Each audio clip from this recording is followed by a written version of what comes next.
जय श्री राम भाई मैंने मु विजय ओल्ड कॉन कलेक्टर ओडिशा 894 मु आपन को स्मॉल फार्मर एफएओ 1987 यह कपर निकल बाहर 6 gram weight size 26 mm safe circular यह 3 मिनट रे बाहर कोलकाता बॉम्बे हैदराबाद केवल हैदराबाद कॉइन टी हला रेयर कॉइन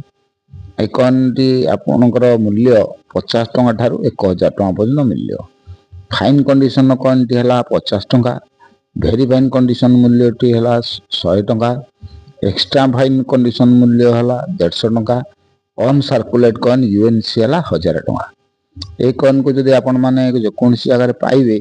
वो कलेक्शन करी जदि संरक्षण करी रखियो भविष्य रे या मूल्य अधिका परिमाण में बढ़ियो या वर्तमान रेट रे रेट अच्छी आगु भी अधिका रेट बढ़ियो आ भाई माने जो भाई मान पाखरे जेकोसी मसियार रेयर कॉइन थी आपण मैंने मत यूट्यूब चैनल फोटो पठेबे मोबाइल नंबर देवे आ ओडिशार बासिंदा होइतिबे मु आपन जोगाजोग करी कलेक्शन करी आ भाई माने मो यूट्यूब चैनल लाइक करिवो शेयर करिवो सब्सक्राइब करिवो रहले भाई माने जय श्री राम भाई।